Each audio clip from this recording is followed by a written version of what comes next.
Welcome to the newest episode of Casual Side. This time we will talk with Fabien Hautier, who is a tax partner and also part of our Be Well, Work Well committee here at PwC.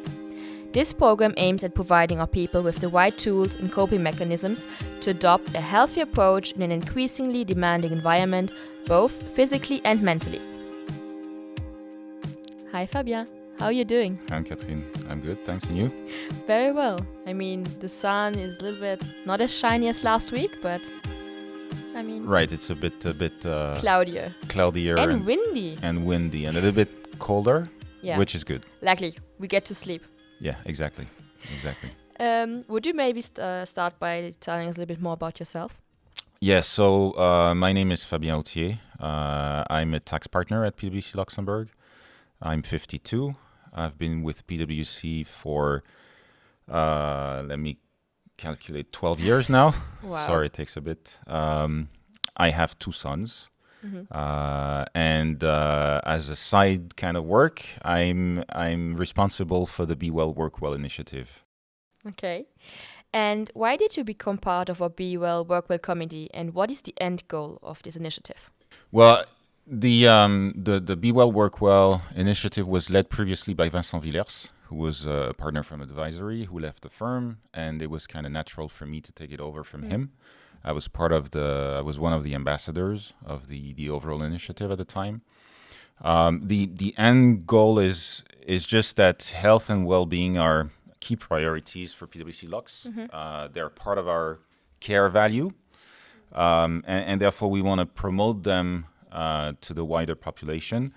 The end goal is to make sure that the experience of people coming to work at PwC Luxembourg is a positive experience, not only from a professional perspective, but also, and more importantly, from a personal perspective, because we believe that the balance between professional and private life is key.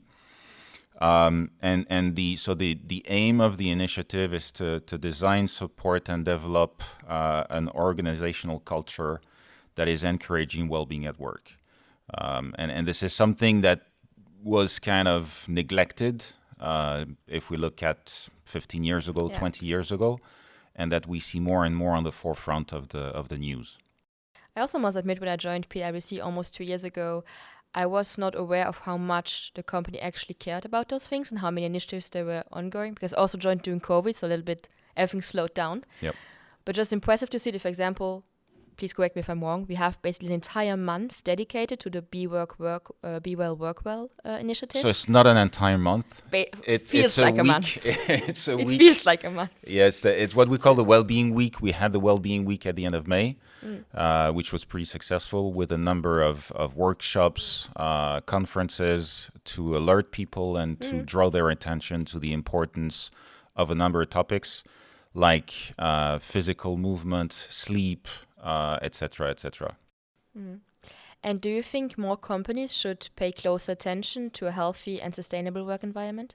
Well, definitely. We see that this is a topic that goes into the news more and more frequently. We've seen with COVID a lot of press around mental health.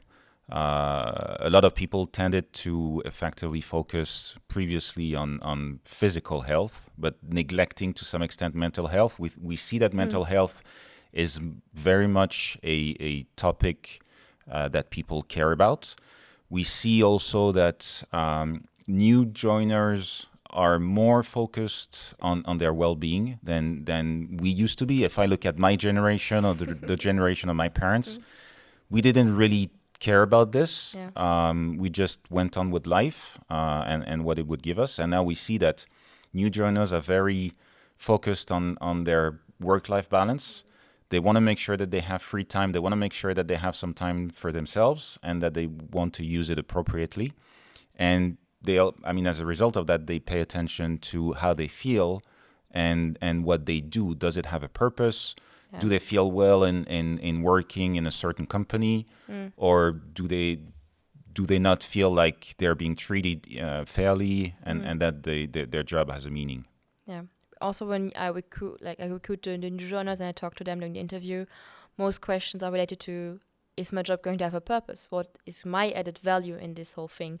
What is the work-life balance? What does PwC do to provide me with a healthy work environment that allows me to perform well, but also to just connect and deconnect at the end of the day. Yeah. And just be present when I'm at work, but when I'm at home, I don't feel the need to be present anymore. And it becomes more and more important with the younger generations. So what do you think PwC should do to become an even more or an even healthier work environment? Well, I mean, there's a lot that is currently being done. I mean, as you said, we have the Wellbeing Week. We have a number of initiatives that sustain effectively or that promote different topics around well-being. We have sports at PwC. We have I think we're probably maybe the only company in Luxembourg having a nap room where people can effectively disconnect. They can relax for 25, 30 minutes. Some of them, if they feel the need, can sleep over that period of time. We have kine at work. So we have a physiotherapist who comes on a regular basis to our offices so that people don't have to go to the physiotherapist. We have subsidized subscription for the meditation application with Petit Bamboo. We launched a pilot on the hypnosis at PwC to help relax and so that people can feel better. We have coaching sessions for people who feel the need to have coaching sessions to help them in their work life, but not only work life, also to some extent personal life. And on top of that, although this is not part of the Be Well, Work Well initiative, one point that is super important in terms of well-being is the satellite offices. I mean, there's obviously a tax angle to it, but there's also a well-being angle in the sense that it allows people to not come all the way to Luxembourg City to come to work. They can go in the satellite offices. One of them, I think we have 6 or 7 of them now. And it even becomes a very good attraction point for new recruits. I recently was doing a recruitment interview, and as one of the points why the person wanted to join PwC was the ability to effectively use those satellite offices. And the person had calculated that he would gain something like 30 minutes to an hour a day. And it would be 30 minutes to an hour a day that he would spend with his family. And even though 30 minutes to 1 hour a day is not so much for that person, I'm sure that for others, it can be more. For me, for example, every day I save up to 2 hours if I don't need to come all the way to Crystal Park. But also what some people underestimate is how well you connect with the people in the satellite office. Yeah. I'm in a very small one. I'm in the north of Luxembourg. So it's always the same community. You always meet the same people, but also becomes like your community. You know those people. You, for example, have lunch together, or you just like, hey, how are you doing? How are you holding up? How it's going? And just to see and meet different people. Then usually, if we're at CP, let's be honest, we are with our team, with the people we already know. And just meeting them is such a great opportunity. Yeah. And just the flexibility. And I think this also goes together with these whole initiative, that we not only try to implement concrete things, but also have this mindset implemented within the leadership and the management, that they know that these things are very important to the people in general and to the new joiners, and they need to pay close attention to make it happen for the people. Because I remember a few years ago, if you talk to someone about working from home or working from satellite office, managers generally were like, oh no, I'm not sure that is a good thing because I will not see the people and actually see if they're doing something. And nowadays we trust in people and we know that's important for them. And if they see that we trust in them and give them the opportunity to just be more flexible, even if just, as you said, like an hour a day, they appreciate it. And it's really important to them. Yeah, but the important point is to make sure that there's a right balance. And that effectively, I live in Luxembourg, so I don't need to use those satellite offices. And it's better. I mean, I don't use them because it's better for people coming from outside to use them. So I come to Crystal Park and I come more or less every day.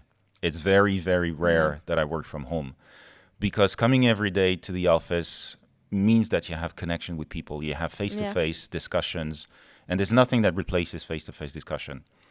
Spending the whole day long from time to time on a screen looking at people, for some of them who are just located two doors down the corridor, it's kind of strange. Yeah, too. And I to a certain extent, I miss those in-person meetings that we used to have before COVID, and that we don't have anymore. We have them from time to time, but not as much as we used to. And I think there's part of this link this social link that is to a certain extent broken. And I think we need to to pay attention, and the younger generation has to pay even more attention to that, to not completely break that social link. Because we never knew what it was like to be in an in-person meeting. When I started, it was high time, COVID. I was here for like 2 weeks, and there was like we all needed to go home and empty the office. And I never knew that, let's meet face to face. Like this morning, I had a director calling me, and he was like, you're at the office, let's grab a coffee. I was like, okay, not ready, not prepared. But yeah, sure, let's do it. And it's something I have never known before. So I really need to get used to this. Let's just spontaneously go downstairs and grab a cup of coffee. Yeah. So yeah. But yeah, I understand what you mean. And luckily, even the satellite offices offer me that partially, because I have a lot of people from the text department in my open space. I usually work for the advisory. So I met so many amazing people I would have never met without those satellite offices as well. That's true, yeah, because the size of the office here is so big that you cannot meet a lot of people. Yeah. I mean, you meet more or less always the same. Always the same. Exactly. And maybe as a last question, here in the corporate environment, you often hear the quote, "Your career is a marathon, not a sprint." Any tips for our listeners on how to create a sustainable careers for themselves? And what approach did you take? So, I mean, this is something that rings a bell because I can remember that much earlier in my career, it was probably in 2001, 2002, I had a discussion with a partner. I was at EY at the time. And he mentioned that point, that your professional life is not a sprint, it's a marathon. And at the time, I didn't really understand what he meant, to be frank. I was at that time fully focused on my personal development. So professionally speaking, I was investing probably too much time in my job. Retrospectively speaking. I was married at the time. I got into a divorce because of this. And I'm not saying that I would do things differently now, retrospectively, but it's just that everyone have their own path. And the saying is true. Your professional life and life as in general is not a sprint. It is a marathon, which means that there are some moments where you have to put a lot of efforts into it, but at the same time, you need to have some times where you can relax and you can recoup and recuperate. This is not something that people usually take into account. If you look at the sport, because the parallel with sports is very obvious in this quote. When you look at high-level sporting, a lot of people tend to make the comparison between our professional environment and high-level sports people, which is partially true, in the sense that the idea behind that is to make sure that people effectively perform and perform at their best. The thing that they forget in a corporate environment is that you cannot perform at your best all the time. You have ups and downs, you have successes, you have failures. And what you tend to forget in the corporate world is that you need to have time, so little pieces of time on a regular basis, so that you can rest and take care of yourself and recuperate for the next challenge, which we don't usually put in practice. And this is something that I've learned over time. I obviously didn't use that at the time.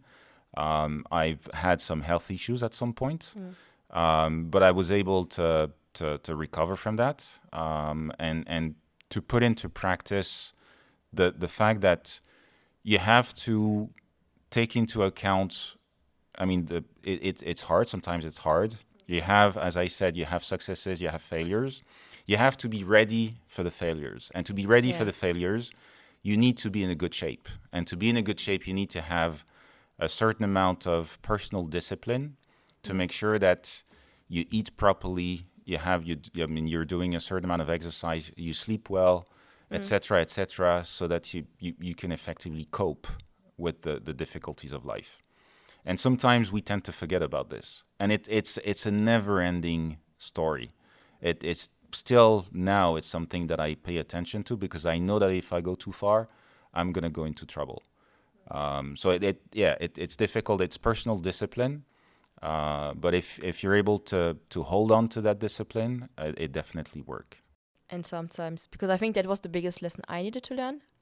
I started my career at PwC, so in a Big Four environment, very big, a lot of people, very ambitious people. Then sometimes it's okay to just take your foot off the gas, slow down for a bit, as you said, just to feel energized and just feel ready to tackle the next challenge and maybe also the next failure. Because if you don't have that kind of balance within yourself, you're not able to cope with everything the life, work, in general, throws at you. Exactly. Just slowing down from time to time is not meaning that you're not going to get the next promotion. Exactly. It just means that you're going to be better, a better professional, and maybe also a better colleague. Yeah, no, exactly. And you say the right word, energize. It's all about energy. It's all about personal energy. Some people have more energy than others. True. You just need to be able to manage your own energy and find the right balance. And the last thing for me is to and I know it's difficult, but to be patient also. From time to time, you have to be patient. Yeah. You know that you can get to a certain place or to get to a certain level. Sometimes it doesn't come when you would like it to come. True, yeah. Just keep going, be patient, and it's going to come. If you just give the best at it, it's going to come. Yeah. Same for promotions. You will not be promoted every year, but sometimes you just need to allow yourself to take the time to grow, to be ready to tackle the next management level. That's right. That's a big thing. Thank you so much for joining us, Fabien. No problem. Thank you very much. That's it for today's episode. And if you don't want to miss out on our upcoming stories, hit subscribe and feel free to share. Let us know what you think. Thank you for listening and see you for the next episode of Casual Side.